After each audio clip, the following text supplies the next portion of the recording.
রহমত বরকত হবে এবং প্রত্যেক কাজে বিসমিল্লাহ বলা, প্রত্যেক কাজে বিসমিল্লাহ বলা। বিসমিল্লাহর একটা ইতিহাস আছে।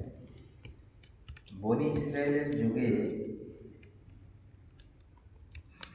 একজন মহিলা প্রত্যেক কাজে বিসমিল্লাহ পড়তেন, প্রত্যেক কাজে বিসমিল্লাহ পড়তেন। পড়তে পড়তে তার স্বামী একটু বিরক্ত হয়েছে যে প্রত্যেক কাজে তুমি খালি বিসমিল্লাহ লিখে এসো, আর নাই কিছু করার।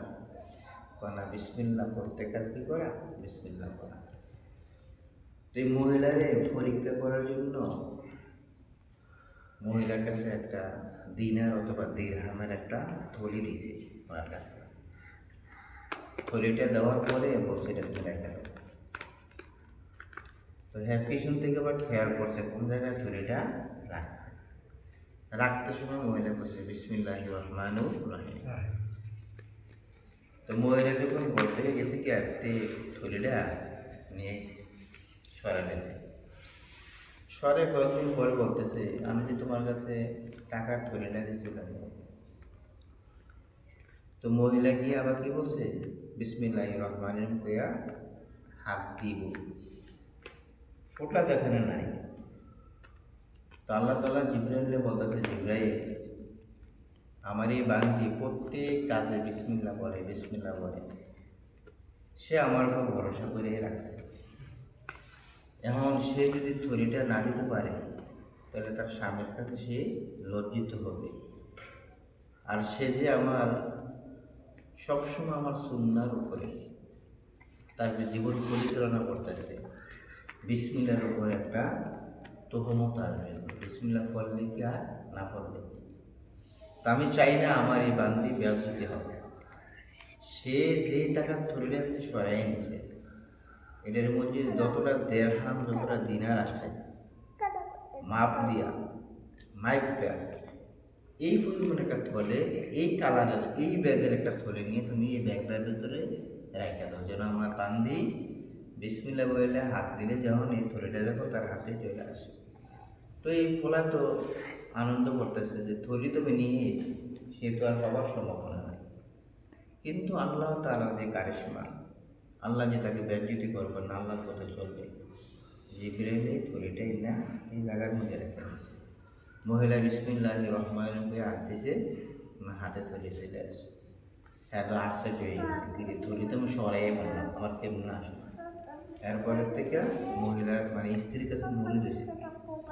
আমরা তো কই স্বামীর পায়ে নিচে স্ত্রীর জান্নাত, ঠিকই স্ত্রীর জান্নাত স্বামীর পায়ের নিচে।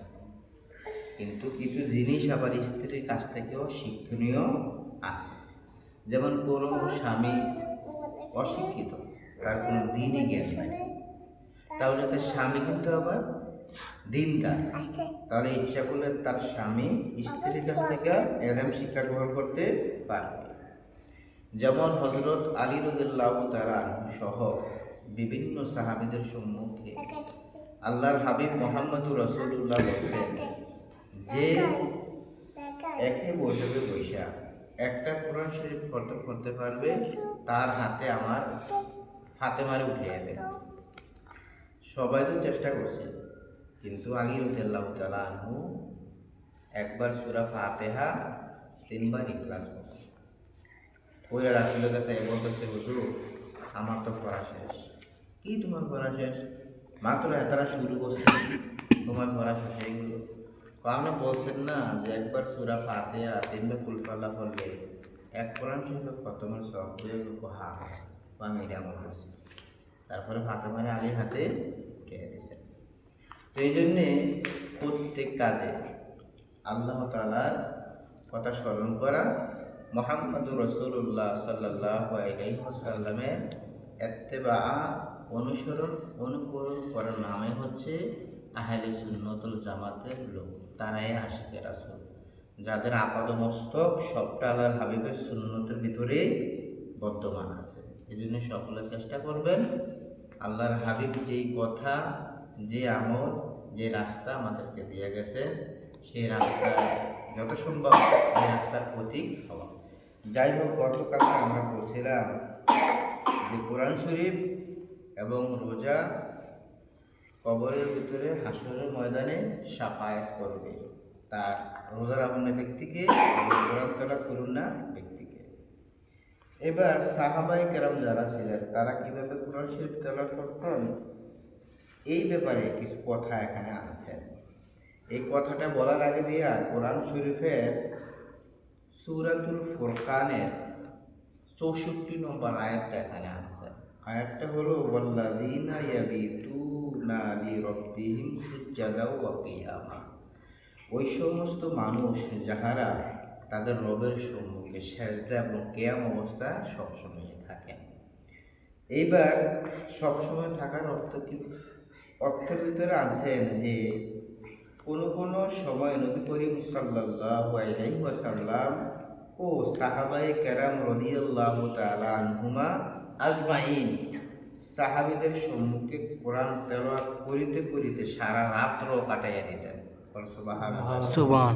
কোরআন শরীফ এশা নামাজ পড়া বসে রাসূল তেলাওয়াত করতেছে, সাহাবীরা শুনতেছে। কোন সময় যে রাত্র গেছে কি সাহাবীদেরও খবর নাই, আল্লাহর হাবিবেরও খবর নেই। কারণ রাসূল আকরাম সাল্লাল্লাহু আলাইহি ওয়াসাল্লাম যখন আল্লাহর সম্মুখে দাঁড়াইতেন তখন জান্নাত এনে রাসূলের সম্মুখে আল্লাহ ধরতেন, জান্নাত এনে রাসূলের সম্মুখে ধরতেন, যার কারণে তারা জান্নাতের নাজ নেয়ামত দেখতেন। এবং কোন সময় যে সূরা ফাতিহা শেষ করে বাকারা শেষ করছে আর এমনি শেষ করছে নিজেও খেলনা দেড় করে রয়েছে জান্নাতে। একবার রাসূল নামাজের ইমামতি করতেছেন, হঠাৎ নিউজ বান্ধব অবস্থায় খাবলা দিয়ে কি দিনে ধরতেও চেষ্টা করল। নামাজ শেষে সাহাবায়ে কেরাম বললেন যে হুজুর আজকে নামাজটা তো ব্যতিক্রমী দেখলাম, নামাজের ভিতরে আপনি কি খাবলা দিয়ে ধরতেছিলেন, এটা কি?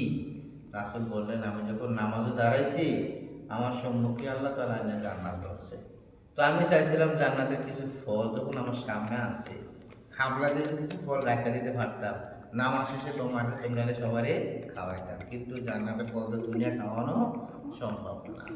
তো এই জন্যে তারা এই দেখবেন আমরা মক্কা শরীফের ইমাম, মদিনা শরীফের ইমাম, তারা যে কোরআন শরীফ পড়তে আসে কোন সময় একবার আসে কেউ বলতে পারবে, তারা ওই সবাই ধ্যানমগ্ন যে আয়াত পড়তেছে এই আয়াতের অর্থ তর্জমা তাফসীর ব্যাখ্যাটাও তাদের স্মরণ আসতেছে। তাহলে আজকে আমরা পাইলাম কি রাসূল এবং সাহাবায়ে কেরাম তাদের জীবনে এরকম ঘটনা ঘটছে যে তারা রাসূল কোরআন শরীফ তেলাওয়াত করতে করতে সারা রাত্র কাটিয়ে গেছে, কার কোনো খবর নাই। আবার কিছু সাহাবায়ে কেরাম যেমন আপনার হযরতে ওসমান গনি রাদিয়াল্লাহু তাআলা আনহু, যিনাকে জিন্নুরাইন বলা হয়, মানে রাসূলের দুই মেয়েকে যিনি বিবাহ করছেন, দুই মেয়ে দুটা নূর, এটা দুই নূরের অধিকারী যিনি, তিনি হলেন ওসমান গনি রাদিয়াল্লাহু তাআলা আনহু। সেই ওসমান কোনো সময় তিনি বেতরের এক রাকাতে সমস্ত কোরআন শরীফ খতম করে রাখতেন। আমরা তো বিতির নামাজে পড়ি, আমি যে পড়ি আমার নামাজে তো হয় না, আপনার তো দূরের কথা, বিতিলের এক রাকাতে বেতরের তিনি কোনো সময় 3 দিনের ভিতরে এক কোরআন শরীফ খতম করতেন। আবার এমনইভাবে হযরতে আব্দুল্লাহ ইবনে জুবাইর রাদিয়াল্লাহু তাআলা আনহু এক রাত্রে কোরআন শরীফ খতম করতেন, এক রাতে। এই যে এশা নামাজ পড়তে পড়া নফল নামাজও দাঁড়াইছে, পড়তে আছে সারা রাত্র চলে গেছে, কোরআন শরীফ খতম হয়ে গেছে। হযরতে সাইয়্যিদ ইবনে জুবাইর রাদিয়াল্লাহু তাআলা আনহু বাইতুল্লাহ শরীফের ভিতরে কাবা শরীফের কালা যে এটা গটটা যেটার ভিতরে আমরা সুমা দেন, এই যে এই কালাগড়টার ভিতরে ওনারা ঢুকতেন। এই ঘরের ভিতরে কিন্তু সবার ঢোকা সম্ভব না। সারা পৃথিবীর মধ্যে হইতে কিছু সংখ্যক আলেম আছে, ওলামা আছে, যাদেরকে প্রত্যেক বছরের সৌদি সরকারের আমন্ত্রণে ওই ঘরে ঢোকার মতো অনুমতি দেয়। তোর মধ্যে হতে বাংলাদেশ সৃষ্টি হওয়ার পর থেকে দেলাওয়ার হোসেন সাইদি সাহেব তিনি এখন এটাকে ঢোকার চান্স আছে। তাহলে তিনি ওই যে বাইতুল্লাহ শরীফের ভিতরে 2 রাকাতে পুরা কোরআন শরীফ তিনি খতম করে গেছেন। 2 রাকাত নামাজে পুরা 30 পারা কোরআন শরীফ খতম করে গেছে। এরকম বহুত সাহাবায়ে কেরাম কোরআন শরীফ খতম করছেন। আর আমরা তো তারাবির নামাজও যদি একটু লেট হবে, আজকাল কি হয়ে গেছে, একটু লেট হয়ে গেছে না, নামাজের ভিতরে যত সম্ভব একদম রিল্যাক্সে ধীরস্থিরভাবে কোরআন শরীফ পড়ার চেষ্টা করবে। আল্লাহ তাআলা আমাদের সকলকে কোরআনের হক বুঝিয়া আমল করার তৌফিক দান করো, সকল বলেন আমিন। আমিন। আল্লাহুম্মা সাল্লি আলা মুহাম্মাদিন নাবিয়্যিল উম্মি ওয়া আলা আলিহি ওয়া আসহাবিহি ওয়া বারিক ওয়া সাল্লিমু তাসলিমান কাসীরান।